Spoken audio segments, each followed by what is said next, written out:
máquina diabólica directamente y se tranquiliza. Yo no sé si son los colores, los destellos o yo no sé qué, pero la vida ha cambiado totalmente. Pero la pregunta es, ¿y a los cristianos también les ha cambiado la vida? Pues también, mi hermano, también nos ha cambiado la vida. Porque yo me acuerdo hace años cuando yo me convertí y comencé a ir a la iglesia por primera vez en mi vida, allí en Las Palmas, que el cristianismo en aquellos tiempos no era tan complicado. Era algo más sencillo, la gente no se complicaba la vida, no había tantas falsas doctrinas y enseñanzas y herejías raras que vinieron después de los años, ¿verdad? Era todo más sencillo, orar, leer la Biblia, venir al culto, ser feliz, disfrutar con la familia. Luego comenzaron a levantarse doctrinas y pastores auténticos vividores por todas partes. Y uno decía, Dios mío, pero ¿qué es lo que ha pasado con la iglesia? ¿Qué es lo que ha pasado con el cristianismo? ¿Verdad? Es como si todo el mundo se hubiera vuelto loco.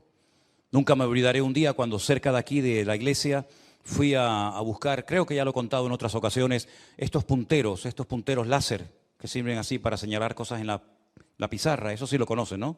Eso sí, ¿no? Y entonces el muchacho que me atendía tenía acento colombiano. Y yo le dije, ¿tú eres colombiano? Me dice, ¿y usted cómo lo sabe? Digo, bueno, conozco mucha gente de Colombia porque yo soy pastor evangélico y tengo muchos amigos y pastores conocidos allí en Colombia. Entonces me dice, ¿usted es pastor evangélico? Digo, sí. Dice, ¿usted es el que le quita las perras a la gente del bolsillo? Ustedes son los que le roban el dinero a la gente. Digo, tranquilito, que puedo ser tu padre, un repetito.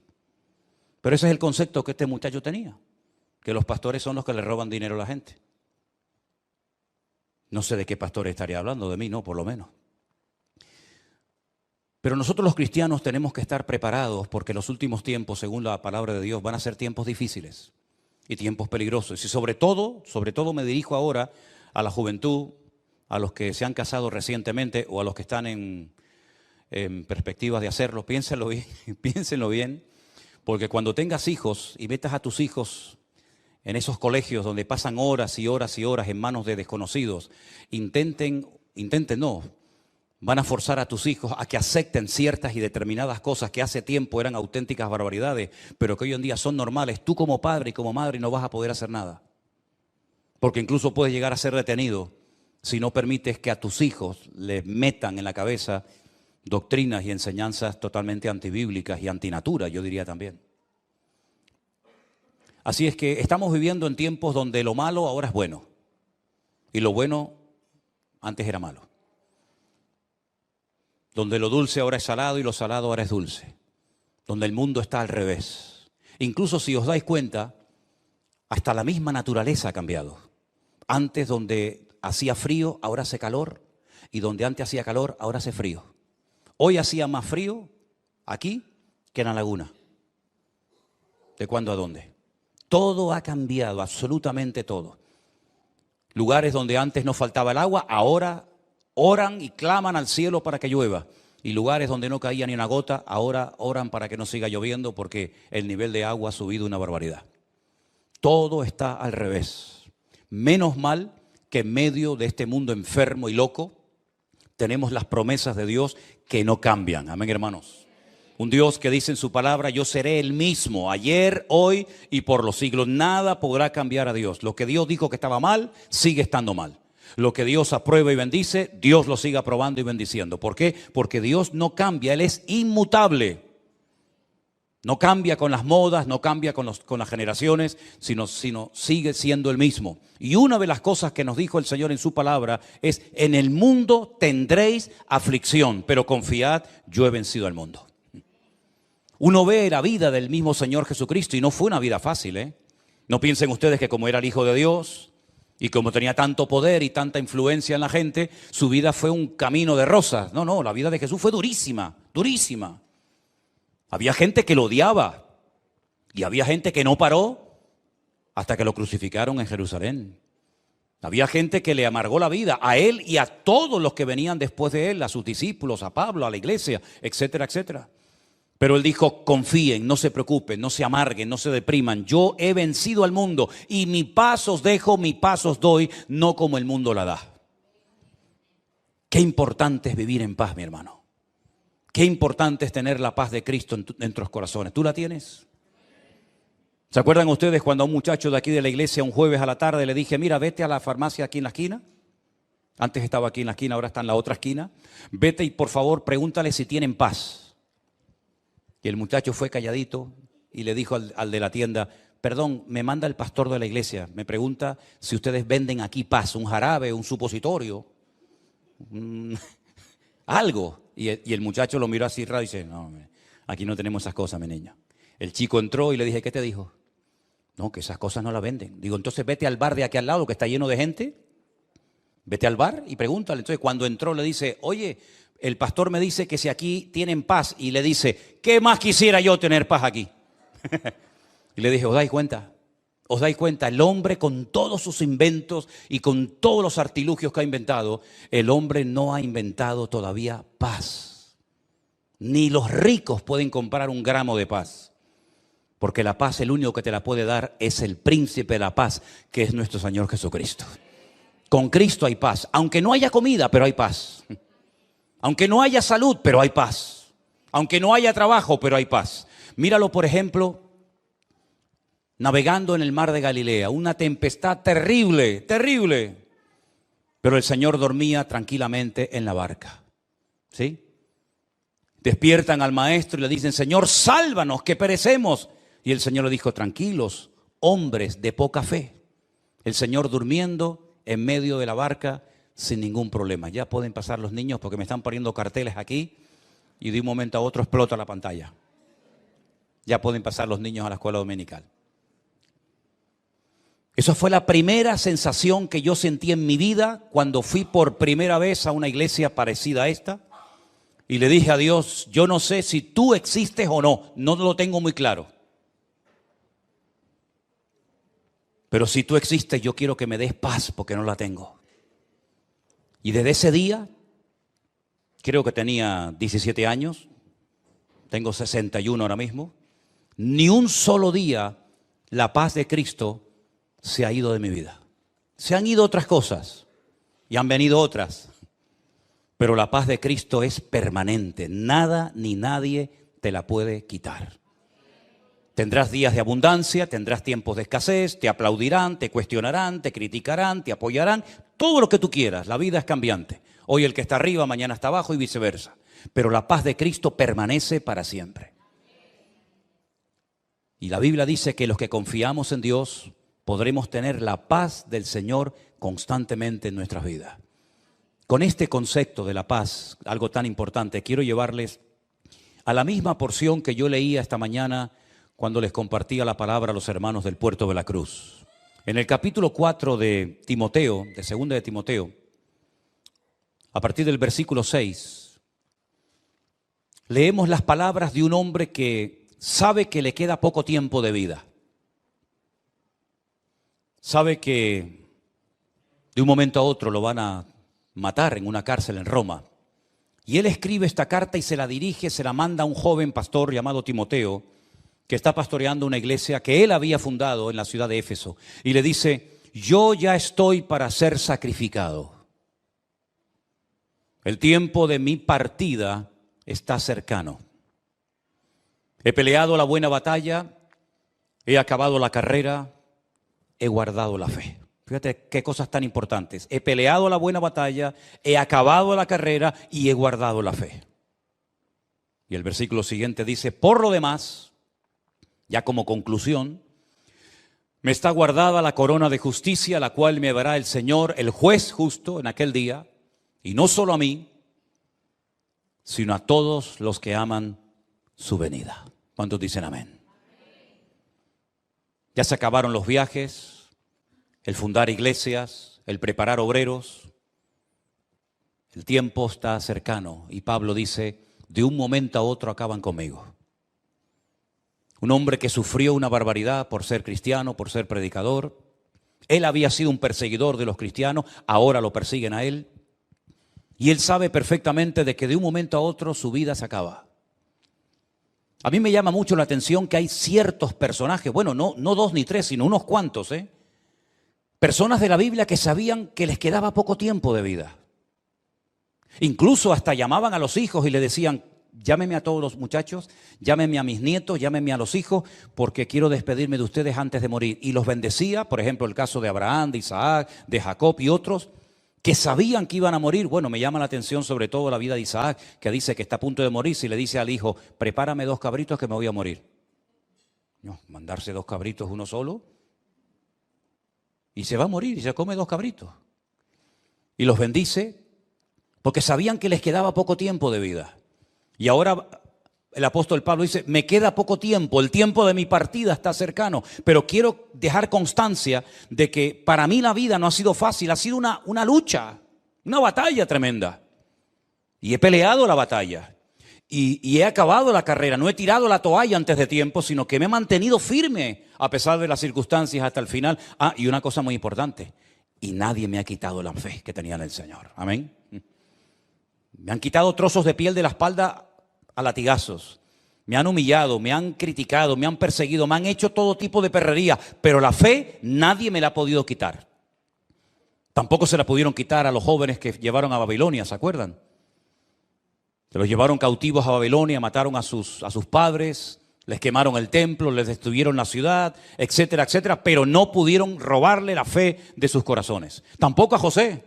Y mira las perrerías que le hicieron a José, ¿eh? Lo vendieron, aunque realmente en el fondo querían matarlo, lo meten en una cárcel, lo acusan de algo que no había cometido, pero él en todo momento mantiene su fe y su confianza en el Señor. Y yo me pregunto, ¿cómo es posible que esta gente de la Biblia lo pasaran tan mal, José, David, Moisés, Pablo, Pedro, etcétera, y no perdían la fe? Y hoy en día te encuentras a hermanos, a cristianos, que pierden la fe tan fácilmente.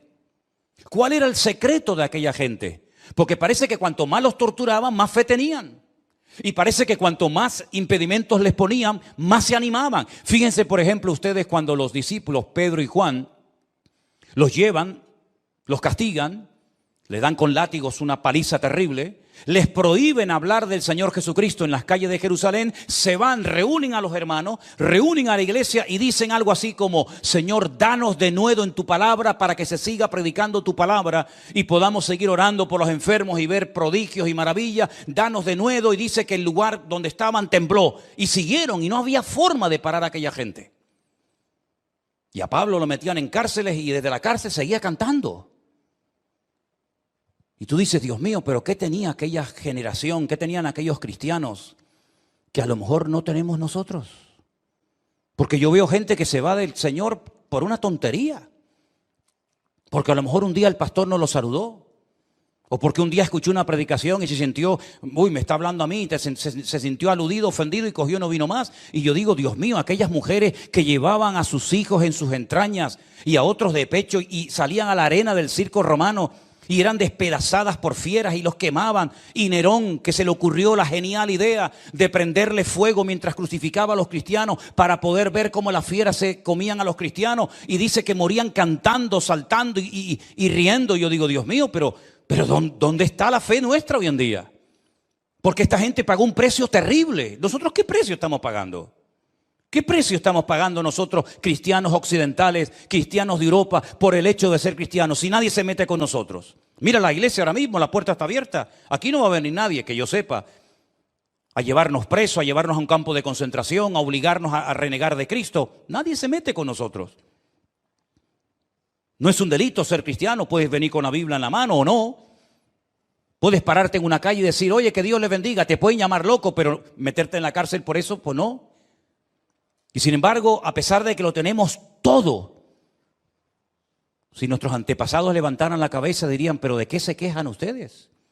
Si tienen todo, hasta se quejan de lo que tienen.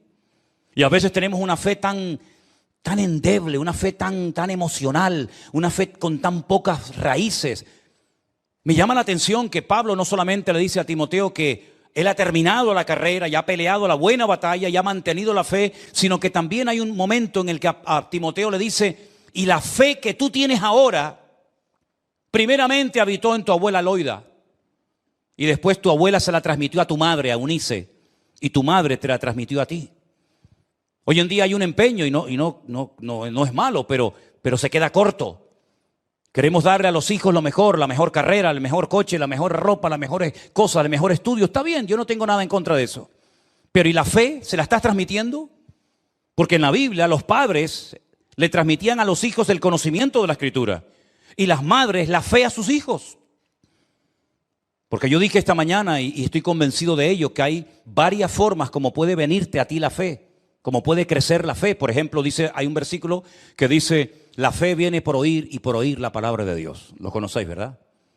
Ese término, ese verbo, es un término, digamos, polivalente, se puede traducir por oír o por obedecer, que a mí me gusta más. La fe viene por obedecer y por obedecer la palabra de Dios. Es una forma como viene la fe. Pero hay momentos que te viene la fe y tú ni la has pedido, es como un don, como un regalo, ¿no?, que el Señor te da. También la fe es como un fruto. Gálatas capítulo 5 dice, el fruto del Espíritu es amor, gozo, paz, paciencia, benignidad, fe, templanza, mansedumbre. Menciona la fe como parte del fruto, es decir, según tú vas avanzando y tú vas creciendo y tú vas madurando, la fe también va creciendo en tu vida. Pero también hay otro tipo, otra forma como te puede venir la fe, que a mí me gusta mucho esto. Y es por imitación. Por imitar la fe de otro. Por ejemplo, la carta a los Hebreos, cuyo autor no sabemos, dice, imitad la fe ¿de quién? De vuestros pastores. Ese versículo está en tu Biblia y en la mía también. Imitad la fe de vuestros pastores. Yo quiero tener la fe de este hombre. ¿Cómo reacciona este hombre, esta persona, cuando tiene problemas, cuando tiene luchas, cuando tiene críticas? ¿Cómo reacciona? ¿Cómo se comporta su fe? ¿Qué tipo de fe tiene esta persona? Y dice la Biblia, imítalo. Es como los niños pequeños. Ahora, por ejemplo, estaba mi nieto Adriel por ahí. ¿Y qué hacía? Tocaba las palmas. Él no nació tocando las palmas. Lo ha visto y entonces copia lo que ve. Y estaba haciendo así, levantaba las manos, no sé a quién, pero las levantaba. ¿Por qué? Porque ve a los demás que levantan las manos. Hacen las cosas por imitación. Pero es que en el mundo espiritual hay cosas positivas que pueden venir a tu vida por imitar. Por ejemplo, cuando yo escuchaba al pastor con el que yo me convertí a predicar, yo decía, yo quiero ser como él. Después prediqué mejor que él, Pero yo quería imitarlo. Y al principio me decían, oye, oímos a Manolo y oímos a este y los dos son iguales, predican igual. Hasta hubo una época que me quería vestir hasta como él. Fíjate tú lo bobo que era. Hasta que uno ya desarrolla su estilo y todo eso, ¿no? Pero era por imitación. Y yo aprendí a orar oyendo a la gente en la iglesia orar, porque me daba mucha vergüenza, mucha vergüenza orar en la iglesia. De hecho, yo decía, no, a mí no me llamen porque me daba mucha vergüenza. Y aprendí a cantar oyendo a los demás cantar. Y aprendí a tocar la guitarra viendo cómo ponía el otro el dedo y yo intentaba ponerlo. Y yo aprendí muchas cosas por imitación, hasta que después ya, lógicamente, uno crece y madura en la vida, ¿verdad? Entonces, si te falta fe, mira a tu alrededor quién es la persona que te puede dar un ejemplo de fe, imítalo a él. Si no sabes cómo orar, escucha cómo oran los demás y tú, más o menos, también puedes aprender. Si te gusta predicar la palabra y no sabes cómo se hace, escucha a los que predican la palabra y mira cómo empiezan, cómo terminan, cómo se van de un tema a otro, cómo buscan la lectura. Es decir, hay cosas que vienen por copiar, por imitar, y ya después no te preocupes, ya después tú tendrás tu propio estilo y tu forma. Entonces la Biblia nos enseña que la fe de Timoteo la tuvo su abuela y se la transmitió a su madre y después su madre se la transmitió a él.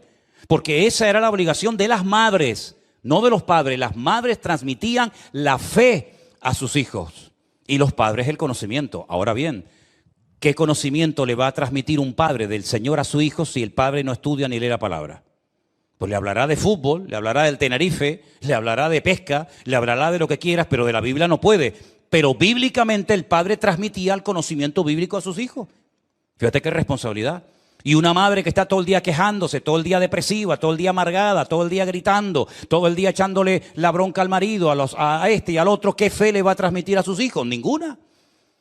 Pero que tus hijos, ahora que son pequeños y están bajo tu techo, que puedan ver cómo mamá oraba y cómo papá leía la palabra. Y entonces entre los dos se complementaban para producir, permítame el término, un hijo maduro, firme y estable en las cosas del Señor. ¿Te das cuenta? Entonces Pablo felicita a Timoteo por la fe que tenía, pero después la fe tú tienes que desarrollarla y tienes que cultivarla, porque en la Biblia no todo el mundo tenía la misma fe, como tampoco en esta iglesia. En esta iglesia no todos tenemos el mismo nivel de fe. La Biblia dice que había seguidores de Cristo que tenían poca fe. Por ejemplo, te acabo de poner un ejemplo, cuando Jesús calma la tempestad en el mar de Galilea y todo vuelve a la calma. les dice el Señor a sus discípulos, ¿por qué dudasteis, hombres de poca fe? Y aquel centurión que vino a pedirle ayuda, misericordia al Señor por un criado que tenía enfermo, el Señor le dijo, en todo Israel no encontraba a nadie que tenga tanta fe como este hombre. Es decir, hay muchos niveles de fe en la Biblia. Dice la Biblia que la fe de Timoteo, lo dice textualmente el texto, dice que era una fe auténtica, genuina, una fe no fingida, dice la versión Reina Valera del 60. Es decir, hay muchos tipos de fe. Hay una fe natural. ¿La fe natural qué es? Pues chicos, la fe que tienes cuando te montas en el ascensor con la fe de que no se va a caer. La abuela, una abuela que yo tuve, la madre de mi padre, un día se cayó de una altura muy grande porque abrió la puerta del ascensor y la inercia la llevó y el ascensor no había llegado y se cayó y no se mató de milagro. Y los que nos montamos en avión, ¿usted conoce al piloto cuando va a viajar? ¿Usted sabe si está casado o soltero? Usted va a la cabina y dice, perdón, una preguntita, ¿usted es cristiano o es ateo? ¿Me puede enseñar el carnet, por favor? ¿Me puede enseñar su título? ¿Usted se monta en el avión con la fe natural de que el avión no se va a caer? ¿O usted se montaría en un avión sabiendo que se va a caer? Eso no es fe, eso es ser bobo. ¿No? Hay una fe natural. Y cuando usted coge el coche en la carretera, si yo sé que me voy a matar en la carretera, pues no me monto. Es decir, hay una fe natural que todo ser humano tiene. Y cuando uno va por la calle no va mirando a ver si te van a tirar una maceta en la cabeza. Hay una fe instintiva, una fe natural, ¿verdad? Hay una fe natural que dice que cuando usted termina de trabajar, llega el patrón y le paga su sueldo. Eso es fe, pero es una fe natural. Pero esa fe no sirve para mover montañas espirituales. Esa fe no sirve para obtener resultados en el mundo espiritual. Hay otro tipo, otro nivel de fe, que es la fe bíblica, la fe que el Señor nos da. Y Pablo dice que esa fe a él nadie se la pudo quitar. Aunque le dieron palos, aunque lo apedrearon, aunque fue náufrago, aunque estuvo en la cárcel, nadie le pudo quitar la fe de su corazón. Porque la fe no estaba fundada en emociones, no estaba fundada en sentimientos, no estaba basada en circunstancias, en hombres, estaba basada en Cristo. Y Cristo es la roca sobre la cual podemos edificar nuestras vidas. ¿Cuántos dicen amén? Si usted no edifica su vida sobre Cristo, ¿sobre qué la está edificando? Podemos tomar buenas decisiones en la vida y malas decisiones. Pero lo importante es decir, Señor, yo tengo un fundamento, yo tengo una roca en mi vida, que cuando vengan los problemas, cuando vengan las circunstancias, yo voy a permanecer firme porque yo sé en quién he creído. Y la fe va a ser probada, ¿eh? Si usted dice que tiene fe, vale, vas a tener que demostrarlo. Vas a tener que demostrarlo. A mí me llama la atención que la Biblia no dice que nuestra paciencia va a ser probada. No digo que no lo sea, pero bíblicamente no lo puedo demostrar. No puedo demostrar con un texto en la Biblia que la Biblia diga que el Señor nos va a probar la paciencia, nos va a probar la templanza, nos va a templar incluso hasta el amor. No dice nada de eso. Pero la Biblia sí dice que nuestra fe va a ser probada por el fuego. Y Dios sabe cómo probar nuestra fe. Puede ser que un momento el Señor decida probarte en la familia. Y ese hijo que tú has criado con tanto cariño y con tanto amor, resulta que ahora le da por meterse en la droga. Y tú dices, Dios mío, ¿pero esto qué es? O resulta que ese trabajo que has tenido toda la vida, donde te has sacrificado y has dejado años de tu vida, ahora resulta que te echan a la calle como una pieza, como un mueble viejo, porque ya no pueden usarte y sacarte más el jugo. Si las pruebas son múltiples y variadas, hay de todo tipo, físicas, espirituales, de toda índole, ¿verdad? Pero hay una prueba que probablemente todos y cada uno de nosotros en momentos puntuales de la vida experimentaremos. Y Pablo relata aquí un poquito, si me permiten, déjenme que les lea unos versículos. En la misma carta de Pablo a Timoteo, en el capítulo 4, pero en el versículo 9, Pablo le dice al que va a recibir la carta, a Timoteo, procura venir pronto. No dice procura venir, sino procura venir pronto, porque él sabe que le van a matar dentro de poco. Así que procura venir pronto a verme, porque Demas era un compañero de viaje, era un predicador, como Timoteo, como cualquier otra. Dice, Demas me ha desamparado. Una cosa es que te ha abandonado y otra cosa es que te ha desamparado. Son dos cosas diferentes. Parecen igual, pero no son la misma. A ti te puede abandonar una persona, pero desampararte una persona, búscalo en el diccionario para que veas que son dos cosas diferentes. Y Pablo dice que a Demas, a él lo desamparó. ¿Y cuál fue el motivo? Dice, porque se fue Demas amando este mundo. Para Demas en aquel momento era más importante la vida del mundo que estar al lado de un hombre como era Pablo, que necesitaba todo el apoyo del mundo y que le había ayudado tanto. Bueno, dice que se fue a Tesalónica. Otro llamado Crescente dice que se fue a Galacia. Y un tal Tito, que también lo conocemos, se fue a Dalmacia. Solo Lucas está conmigo. Toma a Marcos y tráele contigo porque me es útil para el ministerio. Después dice otro muchacho que también estuvo con él viajando, llamado Tiquico, dice, lo envió a Éfeso. Trae cuando vengas el capote que dejé en Troas en la casa de Carpo y los libros, mayormente los pergaminos. Y ahora menciona otro personaje que, escucha, Alejandro, otro que viajó con él, el calderero, me ha causado muchos males. El Señor le pague conforme a sus hechos. ¿Ves? Pablo no es vengativo. Pablo no dice, ya verás cuando yo salga de aquí, si es que salgo, sino que el Señor se encargue de este personaje. Dice, cuídate de él, guárdate de él, porque en gran manera se ha opuesto a mis palabras. En mi primera defensa, es decir, cuando lo sacas de la celda para llevarlo al juicio, en ese primer juicio, esa primera audiencia, ninguno estuvo a mi lado. Ninguno. Pablo era el predicador más famoso de la época, conocía a miles y a miles de personas. En Roma había una comunidad enorme de cristianos, como ustedes saben, de miles de cristianos, y ninguno iba a la cárcel a visitarlo, ninguno estuvo con él en el juicio, nadie, ninguno estuvo a mi lado. Todos me desampararon, no les sea tomado en cuenta. Bueno, como decía mi padre, los mejores amigos se prueban cuando uno está en el hospital o en la cárcel, ¿no? Ahí es donde uno sabe si realmente hay verdaderos amigos o no, o son amigos de conveniencia. En este caso, nadie fue capaz de estar al lado de Pablo, solamente uno estuvo con él siempre. ¿Quieren saber quién es? Ponme el versículo 17, por favor, si eres tan amable. Léalo conmigo. ¿Quién estuvo con él? El Señor.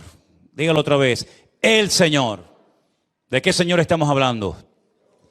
Del Señor Jesucristo, al que hemos cantado, al que hemos adorado, al que le hemos dicho a ti la honra, la gloria, el imperio por los siglos de los siglos. Amén. Ese Señor, dice, estuvo a mi lado y me dio fuerzas para que por mí fuese cumplida la predicación y para que todos los gentiles oyesen. Así fui librado de la boca del león. Ahora tú imagínate, un hombre conocido, un hombre que ha dado su vida por el evangelio, un hombre que ha levantado iglesias por todas partes, un hombre que ha ayudado a pastores, un hombre que le ha dado oportunidad a cantidad de gente. Resulta que en el momento más duro y difícil de su vida, nadie está con él, nadie lo va a visitar, nadie dice, oye Pablo, te hace falta algo, Pablo, necesitas algo. Si pide el capote, el manto, es porque tenía frío. Es que a nadie se le ocurrió llevarle una manta a este hombre, a nadie se le ocurrió ir a visitarlo, a llevarle una tacita de caldo caliente, a nadie se le ocurrió, nada, ni por ahí te pudras, amigo. Pero Pablo está relajado y tranquilo porque dice, ¿saben una cosa, hermanos? Pero el Señor estuvo conmigo y me libró de la boca del león, del diablo, y me dio fuerza. Y el hombre sigue predicando a pesar de que sabe que lo van a matar por predicar el evangelio. Y dice, y el Señor me librará de toda obra mala y me preservará para su reino celestial. ¿Y cómo concluye esta conversación? Dándole al Señor toda la gloria y la honra. A Él sea la gloria por los siglos de los siglos. Amén. Así muere un valiente. Así no muere un mequetrefe, un pelele, un hombre que es ahora sí y mañana no. Así mueren los valientes, los hombres de Dios. Como él dijo, yo sé en quién he creído. Me abandonó este, me traicionó el otro, me criticó fulano, este me causó males, pero el Señor estuvo a mi lado y me dio fuerzas porque yo sé en quién he creído. Bendito sea Dios. Y esa es la fe que nos va a ayudar a sobrevivir en estos tiempos. Esa es la fe que necesitamos todos, los casados, los solteros, los mayores, los jóvenes. Esta es la fe que necesitamos urgentemente para poder vivir una vida cristiana victoriosa.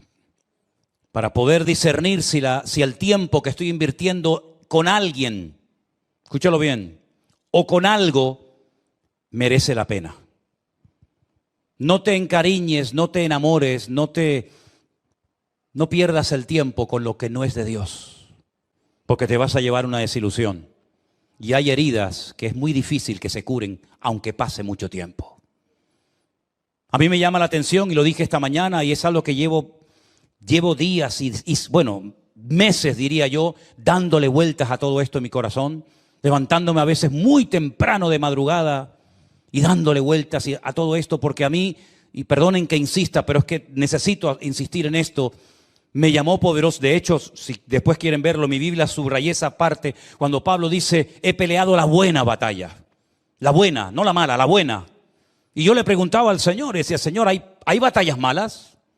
Como cristiano hay batallas en las que no tenemos que meternos nunca. Claro que sí. Hay batallas donde puedes perder la vida. Hay batallas de las que puedes salir herido para siempre. Hay batallas en las que puedes arrastrar a tu familia y a tus seres queridos y que pierdan la vida. Hay batallas en las que es mejor que no te metas. Estoy hablando metafóricamente, ¿sí? Hay batallas en las que no pierdas el tiempo, no te ilusiones, no te encariñes porque la vas a perder, porque no está el Señor en esa batalla. Porque cuando peleamos por algo o por alguien donde el Señor está, bendito sea Dios, lloramos, sufrimos, lo que haga falta. Porque sé que en esa batalla, porque sé que en ese esfuerzo, Dios está conmigo. Sea hijo, sea marido, sea esposa, sea lo que sea. Cada uno sabrá a lo que me refiero. Pero hay otras batallas que mejor que te salgas corriendo cuanto antes. Y permítame poner algunos ejemplos, porque yo le decía al Señor, Señor, enséñame, yo quiero aprender de ti. Yo no tengo pastor. Yo no tengo pastor hace 40 años. Yo necesito que tú me enseñes y que tú me hables. Y ahora que no hay ruido de coche, ni de semáforo, ni de ambulancia, ni nada, sino aquí tranquilito, solo tú y yo, enséñame, Señor, háblame de tu palabra. Y el Señor me da palabra y me enseña. Así es como el Señor me pastorea a mí. Y yo empecé a hacer una lista y Él me venía a este pasaje, vete aquí, vete allá, lee esto, apunta a lo otro. Y tengo listas enormes de nombres, de lugares, de capítulos, de versículos, de batallas malas. Batallas que fue un desastre haberse metido en ellas.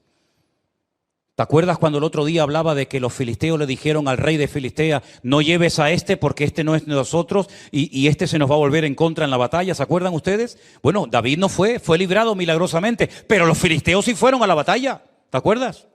David se fue a su casa, que por cierto se la encontró quemada, destruida, se habían llevado a la mujer, a los hijos, pero los filisteos sí fueron a la batalla. Y cuando uno sigue leyendo, dice, ¿y a qué batalla fueron? Fueron a pelear contra Israel y contra el rey Saúl. ¿Y qué pasó ese día? Que Saúl murió. Se suicidó. Saúl, viendo que había perdido la batalla, se echó sobre su espada y como aquellos samuráis japoneses en la Segunda Guerra Mundial, se quitó de medio. Y a su hijo Jonatán, que era un chico excelente, una persona maravillosa, el íntimo amigo, la mano derecha de David, lo mataron, y al otro, y al otro, y al otro. Una batalla en la que Dios no estaba. Porque dice la Biblia que hacía mucho tiempo que Dios se había apartado de la vida de Saúl. Él creía que podía hacer lo que le daba la gana y no pasaba nada. Te equivocaste, amigo. Ese día perdiste la guerra porque Dios no estaba contigo en esa batalla. Y lamentablemente Jonatán, que no sé qué hacía allí, se equivocó de día, se equivocó de lugar, se equivocó de batalla, también lo mataron a él. Por haber ido con la persona equivocada, al lugar equivocado, en el día equivocado. Perdió su vida antes de tiempo. Cuando le llega la noticia al rey David, David se vuelve loco y empieza a gritar, Jonatán, Jonatán, amigo mío, etcétera, etcétera. Una mala batalla. ¿Para qué vas a una guerra donde Dios no va contigo? Jeremías tuvo 40 años diciéndole al pueblo, arrepiéntanse, no se les ocurra hacerle la guerra a los caldeos porque la van a perder. No porque sean más fuertes que ustedes, no, sino que ustedes están mal. Ustedes están en pecado, viven en desorden y Dios no va a bendecir vuestros esfuerzos. No le hicieron caso, pelearon contra Nabucodonosor, perdieron la guerra, murieron miles de personas. Muchos niños se quedaron sin sus padres, mujeres sin sus maridos, el templo lo queman, lo saquean, lo destruyen, las murallas, Jerusalén, los llevan al cautiverio. Un desastre, ¿por qué? Porque fue una mala batalla. ¿Qué le decía Jeremías? Ríndanse, busquen al Señor, pídanle perdón, pónganse en orden.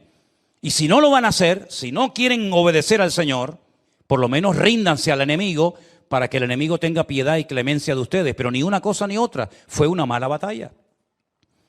La batalla del año 70 después de Cristo en Jerusalén, cuando Tito es mandado por su padre, el emperador Vespasiano, y le dice, tráeme todo el oro y los tesoros del templo. Se ponen a pelear, ¿verdad? Los celotes se ponen a pelear a aquellos judíos cuando el Señor dijo, no quedará piedra sobre piedra que no sea destruida. No hacen caso a la palabra, no se convierten, siguen R que R con su desobediencia, pierden la guerra. 1 millón de judíos perdieron la vida en Jerusalén en el año 70 después de Cristo. Mira, todavía ni se han recuperado de aquella guerra. Y estamos en el 2023 y aquella guerra fue en el 70 después de Cristo. Todavía en tantos siglos no han podido levantar el templo. Todavía no han podido ni siquiera dominar el monte de las mezquitas en Jerusalén. Todavía no se han recuperado de aquella pérdida. Y Jerusalén nunca más volvió a hacer lo mismo porque pelearon una mala batalla. ¿Te das cuenta? Entonces tú pregúntate, ¿por qué estoy yo luchando en la vida? ¿Con qué me estoy yo encariñando y entreteniendo? ¿Es una buena batalla? Gloria a Dios, pelea, el Señor te va a dar la victoria. Pero si es una mala batalla y estás perdiendo el tiempo y te estás encariñando y estás perdiendo el tiempo con algo, con alguien que no es de Dios, después no digas que no te lo dije. Después no digas que no sabías. Una buena batalla fue la de Jericó, que no hace falta ni disparar una flecha. Una buena batalla fue la de Jericó, que el Señor le dijo, tranquilo, den vueltas y vueltas, y al final de los 7 días den otras 7 vueltas y griten, y las murallas cayeron solas. Eso es una batalla que da gusto ir a ella, ¿sí o no? Eso es una maravilla. Batalla buena eran las que hacía David, que con una honda, con una piedra, mataba a un gigante y hacía correr a los filisteos como si fueran gallinas. Eso sí que eran buenas batallas. Una buena batalla fue la de Gedeón. Aquella noche con 300 campesinos, con un shofar en la mano y con un candil en la otra, asustó al enemigo, a 1,5 millones de soldados, los puso a correr con 300 campesinos. Eso sí que fue una buena batalla. ¿Pero por qué son buenas batallas? Porque Dios estaba en aquellos esfuerzos. Porque Dios estaba con aquellos hombres, con Gedeón, con David, con otras personas. Pero malas batallas son aquellas donde sales herido. Malas batallas son aquellas que se pierden y malas batallas son aquellas en las que Dios no te dijo que te metieras. Nosotros estamos en batalla, todos tenemos nuestras batallas, ¿eh? Los pastores también tenemos las nuestras, ¿eh? Nosotros hemos estado librando una batalla hasta el otro día terrible, ¿eh?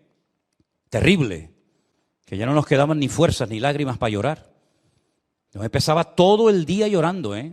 Y no podía evitarlo, ¿eh? Todo el día llorando, yo dormía llorando. Y Elena me secaba las lágrimas y decía, descansa, tranquilo, todo está bajo control del Señor. Y venga a llorar, y venga a llorar. Y yo iba conduciendo y venga a llorar, y no podía parar de llorar. Y me paraba en los semáforos y miraba a un lado, y la gente me miraba así de reojo diciendo, uy, mira, ahí hay un loco. Y salía a pasear al perro y venga a llorar todo el santo día con esa cosa en el corazón, una batalla a vida o muerte. Pero la ganamos en el nombre de Jesús, la ganamos en el nombre de Cristo. Y cuando hace 2 domingos le dije, Señor, yo voy a hablar en tu nombre en fe y yo voy a decir que voy a ir con mi familia a Israel en el nombre de Jesús. Y al día siguiente le dije, Señor, yo prediqué y te puse a ti en alto, ahora no me dejes a mí en más lugar. Respáldame, Señor. Y el Señor nos respaldó, pero hay que pelear la batalla, porque antes de una gran victoria viene una gran aflicción, un gran problema, ¿te das cuenta?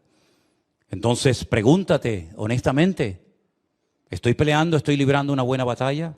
¿Merece la pena luchar por este? ¿O por esta? ¿O por esto? ¿O por aquello? ¿Merece la pena? Si Dios te da confirmación, adelante. Porque las armas de nuestra milicia no son carnales, pero son poderosas en Dios para destruir fortalezas, argumentos, derribar altivez, llevar pensamientos a la obediencia de Cristo. En fin, ya saben todo eso. Si hay alguien en la Biblia que utiliza constantemente términos militares, ese es Pablo. O habla de espada, o habla de escudo, o habla de lanza, o habla de guerra, o habla de soldados. Constantemente está hablando en términos militares. Pero es que él dice que nosotros, nuestra lucha no es contra sangre y carne, como en la época de los filisteos, los amorreos, Gedeón. No, nuestra lucha es real, no contra personas, pero contra demonios. Yo he peleado con demonios, así literalmente te digo, ¿eh? Y los demonios han peleado contra nosotros. Y hemos peleado en oración de rodillas, que es como mejor se ganan las batallas. Cuando te rindes a Cristo y el Señor te sorprende, la lucha es real. Si no es ahora, será mañana, y si no, pasado mañana. Pero lucharás con tus hijos, lucharás con tus nietos, lucharás con el matrimonio, lucharás en el ministerio, lucharás en el trabajo. La vida es lucha, lucha constante y permanente. Y el mundo intenta camuflar esta guerra con mentiras. Todo está bien, todo se va a arreglar, no pasa nada, todo va a cambiar, las guerras van a desaparecer.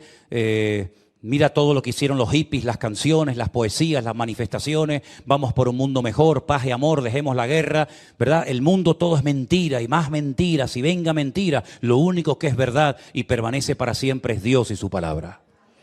Y Él dice, pelearán contra ti, pero no te vencerán. Porque yo estoy contigo, dice el Señor. Así que no te hagas ilusiones de que este mundo va a ir a mejor. Eso es mentira. Es rotundamente falso.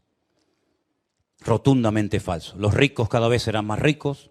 Los pobres cada vez serán más pobres. Los sinvergüenzas cada vez robarán más.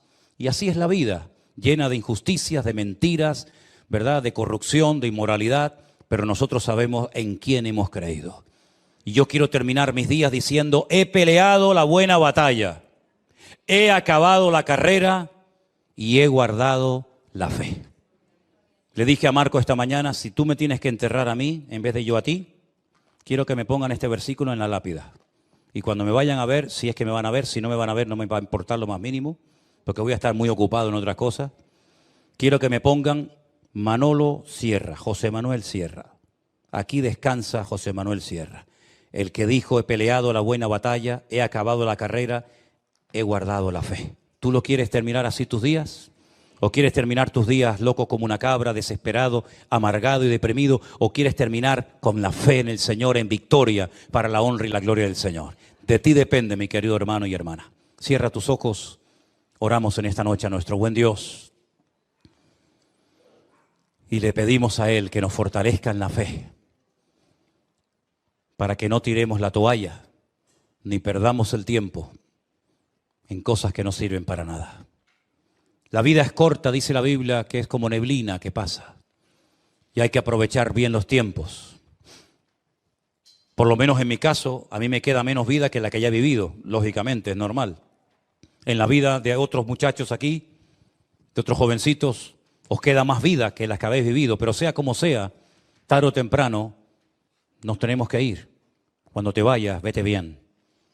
No te vayas diciendo, qué asco de vida, he perdido mi vida, sino decir, Señor, gracias, porque te conocí, te serví y me esforcé por tu reino y por tu obra. Te damos muchas gracias. Pequeño, el hombre de pecado, el hijo de perdición, God, etc. Son nombres que nos hablan acerca de cómo es este hombre. Pero hay un versículo que la semana pasada no tocamos y que yo, antes de entrar a hablar del segundo personaje que juntamente con el anticristo van a llevar las riendas de este mundo en los últimos tiempos, no tocamos, y es el versículo 2, Apocalipsis 13, verso 2. Y ahí se nombran 3 animales diferentes. 3 animales que los que hemos estudiado la Biblia sabemos qué está tratando de decir Juan, de una forma, digamos, oculta, ¿no? Apocalipsis 13:2 dice que la bestia, y hablamos del anticristo,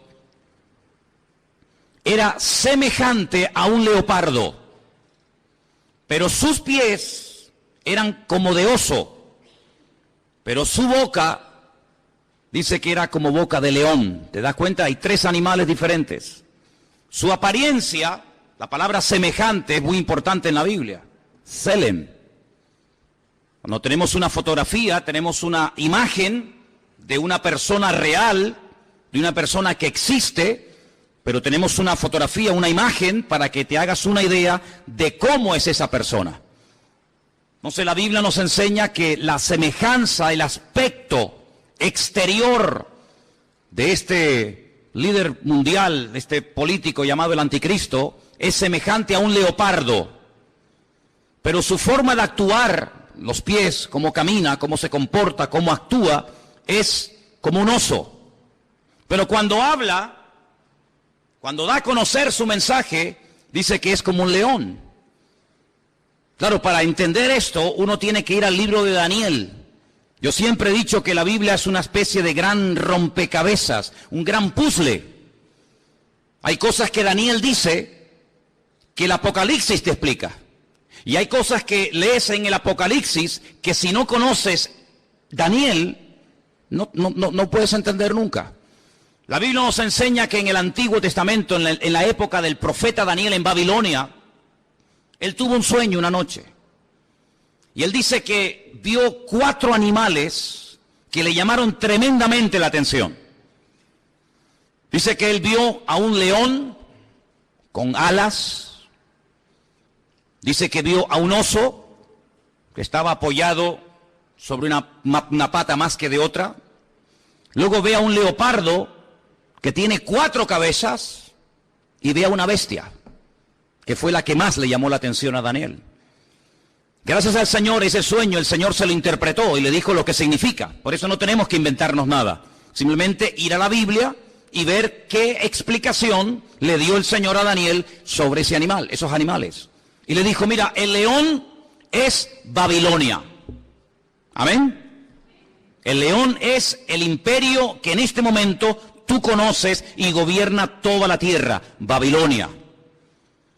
Ese imperio caería, ese imperio desaparecería con el paso del tiempo y se levantaría otro imperio, que era el imperio de los medos persas, que está tipificado o representado por el oso. Los medos persas también caerían, desaparecerían de la escena mundial y se levantaría un tercer imperio tremendamente poderoso, el imperio de Alejandro Magno, los griegos, representado con un leopardo de 4 cabezas.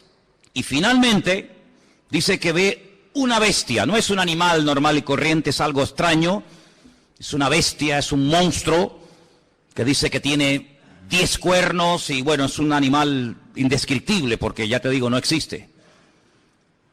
La historia nos enseña que Alejandro Magno, cuando murió, no dejó descendencia. No ocupó su hijo y posteriormente el hijo de su hijo el trono, sino que Alejandro Magno murió sin dejar descendencia. Algunos dicen que era homosexual y que nunca se casó y tuvo hijos. Su imperio, que era un imperio enorme, que se extendió por todas partes del mundo conocido, cuando él muere, se divide en 4 pedazos.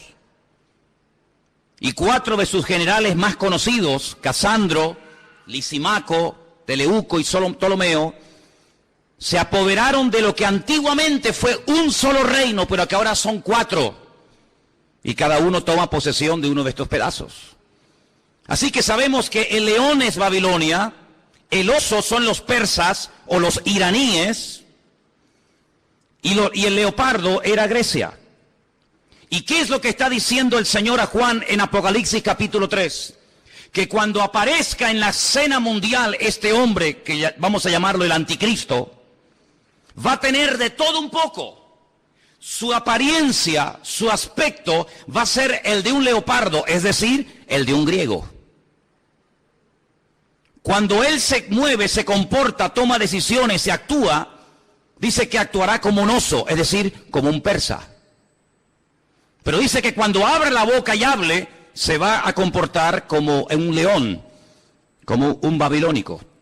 Claro, hay que ir a la historia y analizar y estudiar cómo eran esos pueblos. Porque aunque eran todos imperios terribles y paganos y idólatras y despiadados, hay características de unos que otros no tienen. Por ejemplo, los griegos le dieron mucha importancia al aspecto físico, al hedonismo, al vivir bien, al pegarte la gran vida.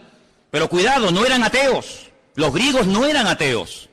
Les recuerdo que cuando el apóstol Pablo fue a Grecia, a un lugar público llamado el Areópago, donde se compartían las enseñanzas, y allí estaban los filósofos de la época, el apóstol Pablo dijo, hoy paseando por vuestra ciudad, por Atenas, he observado que ustedes los atenienses sois gente muy religiosa. No eran ateos, pero eran religiosos. Dice que al apóstol Pablo le llamó la atención que vio un altar donde no había ninguna imagen, pero había una inscripción que decía al Dios no conocido. Es decir, por si acaso nos hemos olvidado de reverenciar o de adorar a un Dios, que no sabemos cómo es, le ponemos una inscripción para que no se sienta ofendido. Luego, una de las características de los griegos era que le daban mucha importancia a la cultura, a la filosofía, a los deportes. Ellos fueron los inventores, los creadores de las Olimpiadas. Ellos le daban mucha importancia al aspecto físico. Llenaron toda Jerusalén y el mundo conocido de antaño de gimnasios. Le daban mucha importancia al culturismo, al aspecto físico. Pero también eran personas que tenían grandes problemas con la lujuria. La mayoría de ellos eran bisexuales, le gustaban tanto los hombres como las mujeres. Eran personas que no tenían ningún tipo de escrúpulos, eran personas que no tenían ningún tipo de moral, eran personas que le daban rienda suelta a cualquier impulso de la carne, con tal de que te sientas bien, lo puedes hacer. ¿Quieres ser homosexual y eso te hace sentir bien? Adelante. ¿Quieres ser cualquier otra cosa? Adelante. En otras palabras, no te reprimas. No tengas ningún recato, ningún principio moral o espiritual, sino rienda suelta a los impulsos. El anticristo será así. El anticristo no será un ateo, pero será una persona, un libertino, una persona que le dará igual lo que sea, con tal de que la gente se sienta contenta y feliz. Por eso dice que su aspecto, su forma de ser, es como la de un griego, una persona que le da lugar a la carne, al hedonismo. Pero dice que cuando actúa como un oso, como un persa. Y hermano, es interesante notar porque el imperio persa siempre tuvo algo muy interesante entre ellos, y es que siempre tenían una intención de expandir su territorio. Saben que desde hace muchos años ha estado mareando la perdiz, los persas, Irán, pero una de las cosas que quieren es, siempre lo han querido y lo han dicho y no lo han ocultado, es la destrucción y aniquilación total y absoluta del Estado de Israel. Israel ha amenazado en varias ocasiones a Irán porque sabe que están construyendo armamento nuclear, no con fines, digamos, científicos, sino con fines militares. Irán recientemente dijo, si somos atacados por Israel, tenemos en este momento 80.000 misiles apuntando a la ciudad de Jerusalén y la destruiremos en cuestión de minutos, es lo que ellos dicen. Por lo tanto, aunque aparentemente es una persona pacífica y educada y con una cultura tremenda, por otra parte, en su corazón es una persona que le gusta la guerra. Dice la Biblia, recuerden, la semana pasada cuando hablamos de este personaje, dice que él cambia de religión. Dice que al Dios de sus padres lo deja de adorar y comienza a adorar a Alá Maozín, al Dios de las fortalezas o al Dios de la guerra. Es una de las características del anticristo. No es un ateo, pero es una persona que utiliza lo espiritual, lo religioso, para fundarse en esa fuerza espiritual que da, por así decirlo, la religión, y emprender guerras. Todos sabemos que muchas guerras se han emprendido y las que faltan en nombre de Dios o en nombre de la religión. Los protestantes han matado gente, los católicos han matado a gente. No hay ni una sola religión que no esté manchada de sangre. Todos han utilizado el nombre de Dios. Cuando la famosa guerra del Golfo, veíamos a Saddam Hussein orando para recibir fuerzas para atacar a los americanos y vencerlos, pero también veíamos en las iglesias de Norteamérica orando a los creyentes para que los soldados norteamericanos no murieran, y vemos que se mezcla todo, lo político, lo religioso, lo espiritual. Así será el anticristo, un sincretismo, una mezcla de todo, una mala utilización del nombre de Dios, utilizando a Dios para beneficios personales. Pero dice que cuando él habla como un león, es decir, será un ser arrogante. Los babilónicos, si algo tenían que les caracterizaba, era la arrogancia, la soberbia. Se creían que eran los amos, los dueños del mundo. Así será este personaje. Pero este personaje del cual hablamos la semana pasada, que es la primera bestia, la que sube del mar entre las naciones, de los pueblos, de entre los gobiernos, tendrá el apoyo total y absoluto de otra bestia que vamos a ver sus características. Apocalipsis capítulo 13, versículo 11. Y fíjese en esta palabra. Después vi otra, no es la misma, es otra bestia que subía de la tierra. La primera bestia subía del mar, la segunda sube de la tierra. Tenía 2 cuernos semejantes a los de un cordero, pero cuando hablaba como un dragón. Jesús dijo en cierta ocasión que de la abundancia del corazón habla la boca. ¿Cuántos dicen amén? Su aspecto es un cordero, pero en cuanto abre la boca sale toda la basura que tiene dentro y se da a conocer lo que realmente lleva: maldad y muerte por todas partes. Dice que ejerce toda la autoridad de la primera bestia en presencia de ella. Hace que la tierra y los moradores de ella adoren a la primera bestia, cuya herida mortal fue sanada. Versículo 13. También hace grandes señales, de tal manera que aún hace descender fuego del cielo a la tierra delante de los hombres. Versículo 14. Engaña a los moradores de la tierra con las señales que se le ha permitido hacer en presencia de la bestia, mandando a los moradores de la tierra que le hagan imagen a la bestia que tiene la espada, la herida de espada, y vivió. Se le permitió infundir aliento a la imagen de la bestia, para que la imagen hablase e hiciese matar a todo el que no la adorase. Verso 16.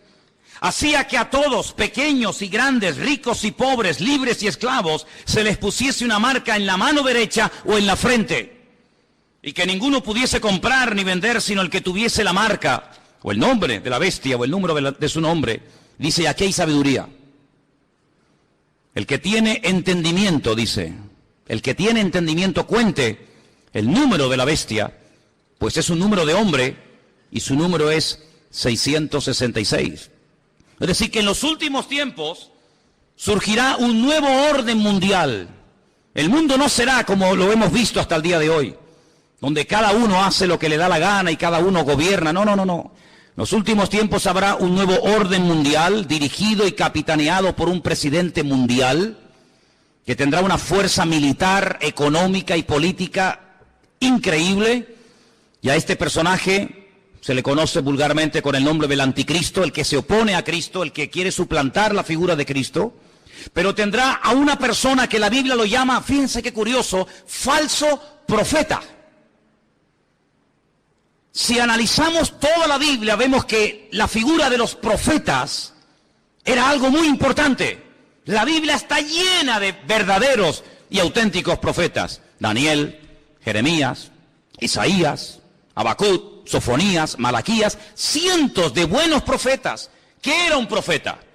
Un profeta era un hombre de carne y hueso, como cualquiera de nosotros, con una comunión con el Señor tremenda, que a través de sueños o de visiones o por voz audible recibía mensajes del Eterno, recibía mensajes del Señor para transmitirlos al pueblo de Israel, para que de esa manera el pueblo no pecara, para que de esa manera el pueblo no terminara adorando a otros dioses, para que el pueblo supiera en todo momento lo que tenía que hacer y lo que no tenía que hacer.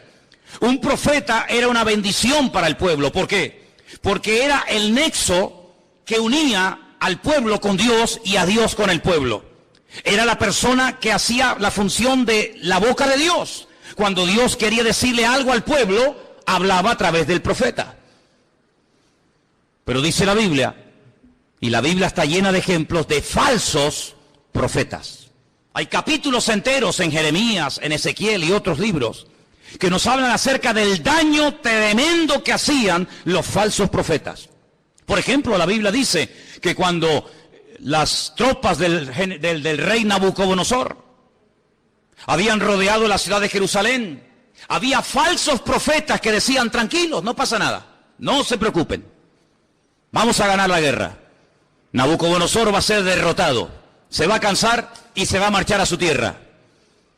Vienen tiempos de paz, vienen tiempos de abundancia, vienen tiempos de prosperidad. Pero había uno llamado Jeremías, que era el verdadero profeta, y decía, no les crean, les están mintiendo, es mentira, no viene paz, viene guerra. El enemigo no se va a ir, nos va a destruir, nos va a destruir la ciudad, nos va a quemar el templo, va a matar a nuestros jóvenes. Siempre hubieron falsos profetas que engañaban al pueblo. Siempre había falsos profetas que venían supuestamente en nombre de Dios.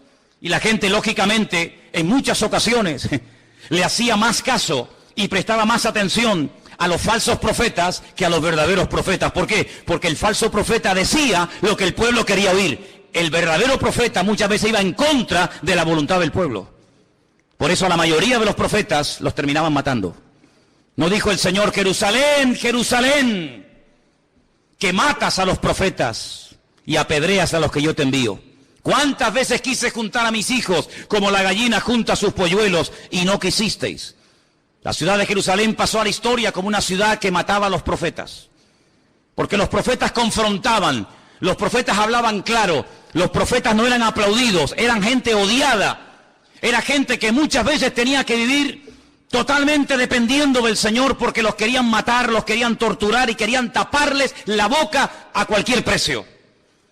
Y curiosamente dice la Biblia que el anticristo tendrá el apoyo incondicional de un hombre que no va a ser un político. Recuerda eso. El falso profeta no será un político. Será una persona que se encargará fundamentalmente de 4 cosas. Primera, lo hemos leído. Versículo 12. Hará todo lo posible para que todas las naciones de la tierra reconozcan la autoridad y se sometan a la autoridad del anticristo.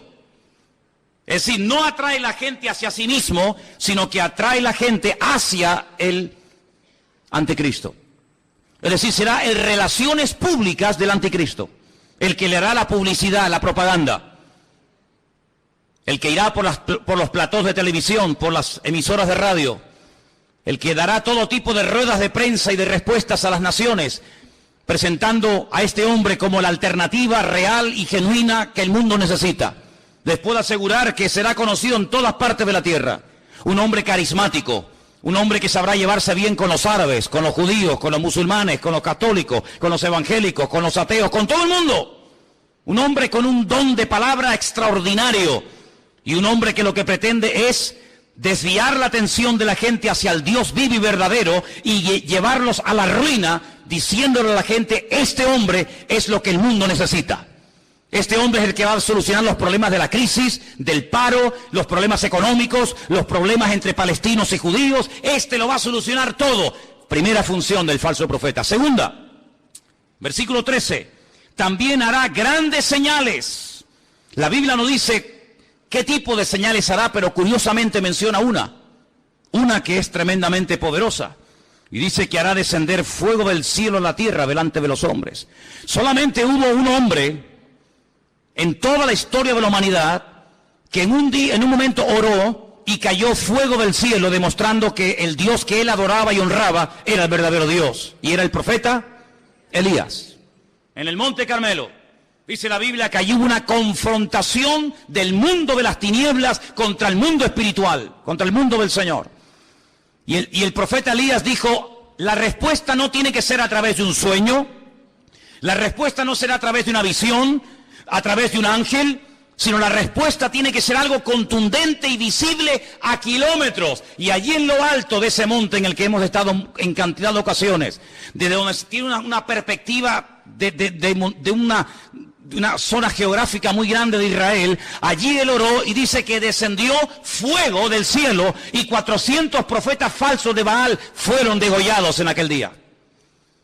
Nunca más nadie ha hecho eso. Bueno, perdón, una vez unos hermanos en el Nuevo Testamento, cuando fueron a entrar a una ciudad a evangelizarla, a hablar del Señor, y no los quisieron oír, le dijeron al Señor: Señor, ¿nos das permiso para que oremos y caiga fuego del cielo y los destruya a todos? Y el Señor les dijo: no, queridos, yo no he venido a eso. Monarjes, hijos del trueno, no les dio autorización para que oraran, para que cayera fuego del cielo. Pero en los últimos tiempos habrá un hombre que por un poder satánico, por una unción falsa, pero poderosa al fin y al cabo, dice que tendrá la capacidad de sorprender a las naciones haciendo caer fuego del cielo. Será una de las muchas señales que este hombre haga. Así que primero intenta llevar a la gente al anticristo. Segundo, hará grandes señales. Tercero, versículo 14. Engañará a los moradores de la tierra con las señales que se le ha permitido hacer. Jesús dijo en Mateo capítulo 24, hoy se ha leído este capítulo aquí en el púlpito. En Mateo capítulo 24 dice que cuando Jesús salía del templo de Jerusalén, los discípulos le dijeron: Señor, observa, qué templo tan hermoso tenemos. Un templo maravilloso, es una maravilla para nosotros los judíos tener un templo tan bonito en nuestra ciudad de Jerusalén. Jesús les dijo: no quedará piedra sobre piedra que no sea destruida. Cuando ellos cruzan el torrente de Cedrón y se van al monte de los Olivos, allí 4 de sus discípulos, 4 solamente, le dicen: Señor, ¿cómo? ¿Cuándo? ¿Cómo que va a ser nuestro templo destruido? Dinos, ¿qué señal habrá de tu venida y del fin del siglo? Y el Señor les da un mensaje tremendo que les animo a que lo vuelvan a leer en casa. Mateo 24, también lo tienen en Lucas 21. Y una de las cosas que repite reiteradamente el Señor es esta: mirad que nadie os engañe. ¿Cuántos dicen amén? Que nadie os engañe. Y curiosamente dice: porque vendrán falsos cristos. ¿Qué significa la palabra Cristo? Tanto que la utilizamos los cristianos, tenemos que saber lo que significa, ¿no?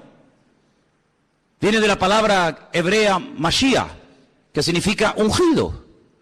Vendrán muchos falsos ungidos. Eso es lo que está diciendo. No solamente personas que dirán: que yo soy el Mesías, sino vendrán vividores, farsantes, personas que utilizando el púlpito de las congregaciones, personas que utilizando medios de comunicación como la radio, la televisión, etcétera, engañarán a muchísimas personas, utilizando tal vez la manipulación, utilizando tal vez los problemas físicos, emocionales o espirituales de la gente. Dice: y a muchos engañarán. Pero el Señor dice: mirad que nadie os engañe, porque no solamente vendrán falsos ungidos, sino también dice falsos profetas. ¿Qué es un profeta? Un profeta es un predicador, ¿sí o no? Es uno que predica, es uno que proclama un mensaje, en este caso un mensaje bíblico, un mensaje de Dios. Dice: pues vendrán falsos predicadores. Y usted dice: pero hermano, ¿sabes lo que estás diciendo? Totalmente. Y ya han comenzado a proliferar por todas partes del mundo falsos predicadores, falsos evangelistas, falsos maestros, falsos profetas, que incluso a veces con milagros o con señales llegan a seducir y a engañar a la gente. Y no es algo nuevo, lo estamos viendo de hace 10 años a esta parte, en todas partes del mundo. Pero en los últimos tiempos habrá una persona que será el máximo exponente del engaño y de la mentira, que la Biblia lo llama el falso profeta. ¿Y qué podemos hacer los cristianos? ¿Tenemos la obligación de creer todo lo que los pastores dicen? ¿Tenemos la obligación de creer todo lo que la gente predica en un púlpito? Rotundamente no.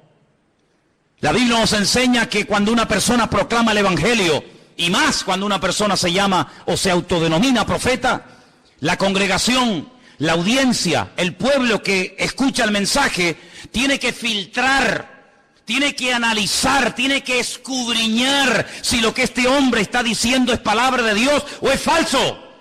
No se puede decir amén a cualquier enseñanza, hermanos. Yo soy vuestro pastor hace 14 años en esta iglesia.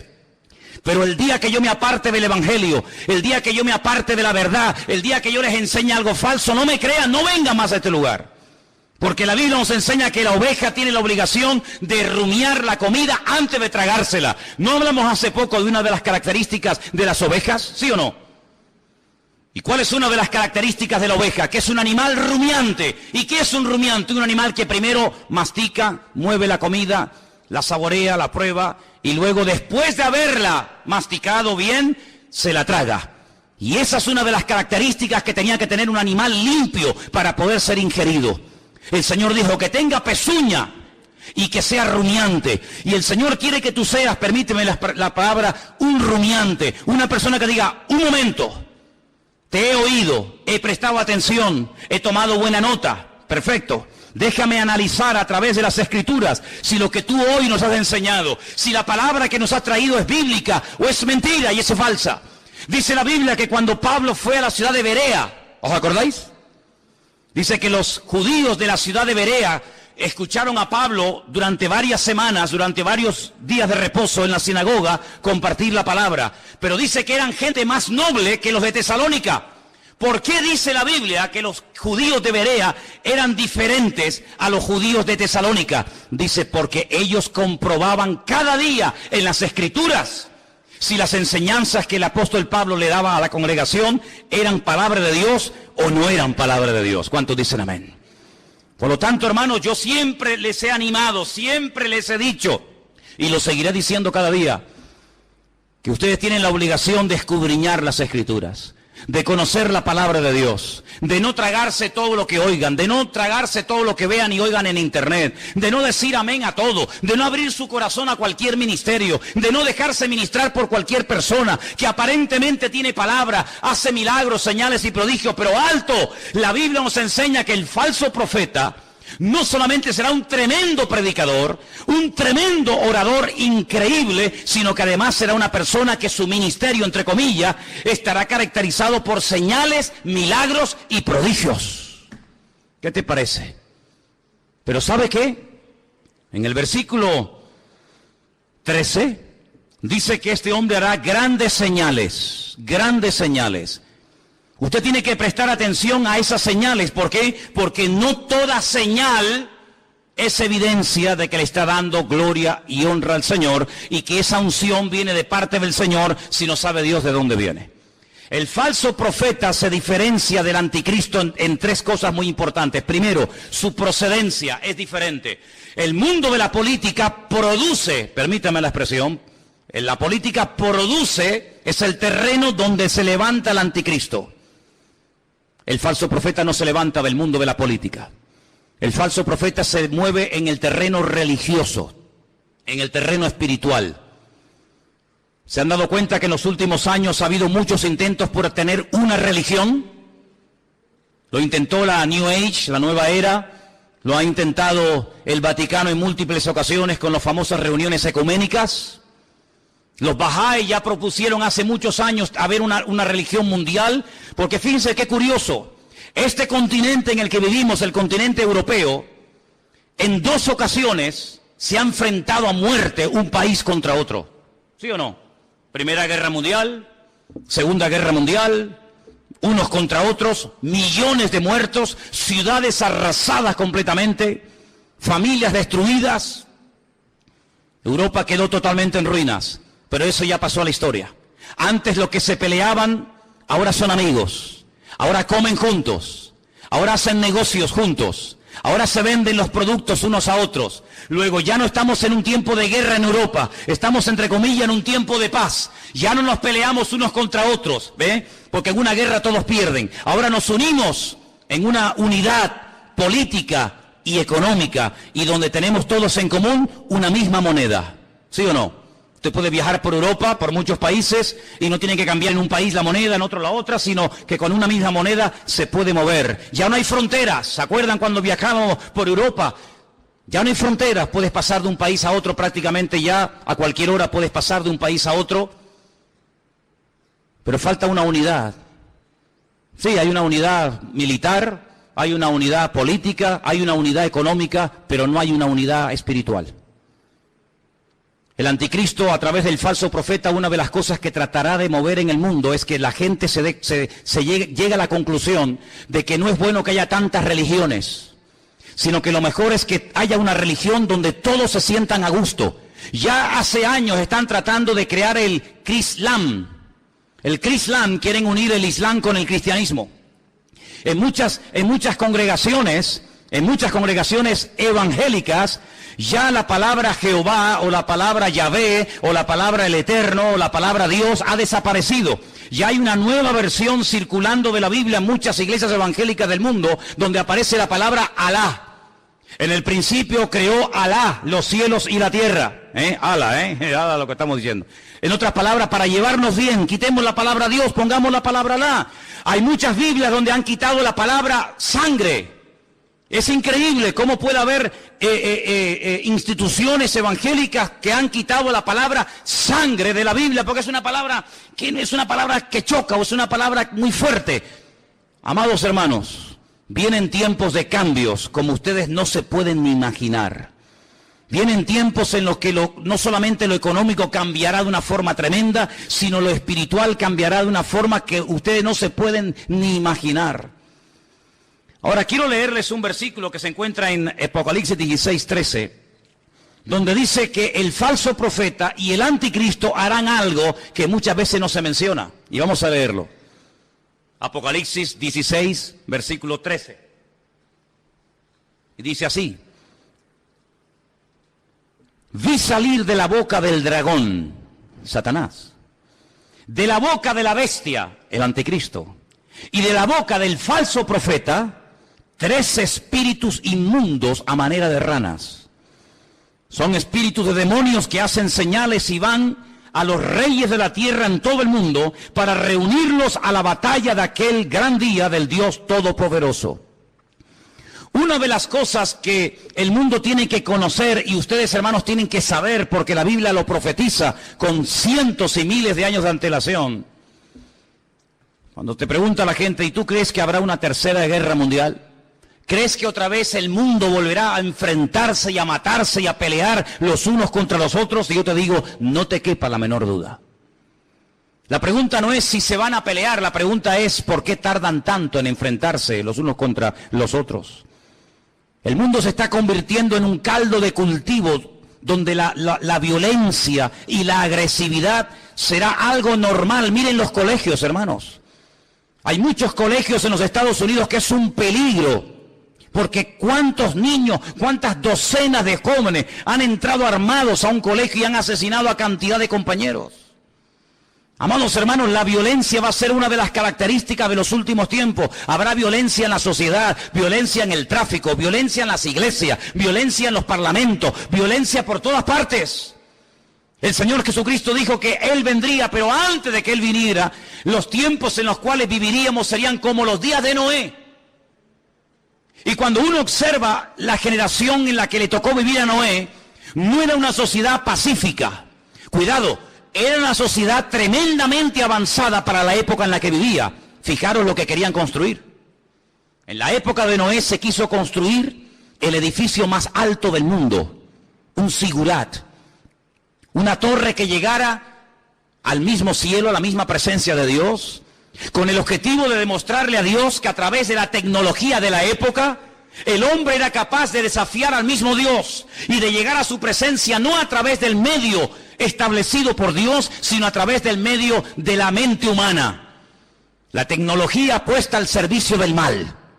¿Piensan ustedes que el anticristo y el falso profeta no echará mano de la tecnología de la época para engañar y meterse en miles y en miles y en millones de hogares? No les quepa la menor duda.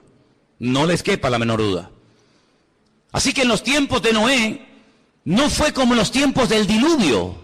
Bueno, pero fue en los tiempos del diluvio. No fue como en los tiempos de la Torre de Babel. En los tiempos de la Torre de Babel, la Biblia nos enseña que Dios no destruyó a la humanidad, sino que la separó y la confundió. ¿Por qué? Porque habían aprendido un secreto tremendo. ¿Cuál fue? La unidad. Se unieron para lo malo. Sin embargo, en el tiempo del diluvio,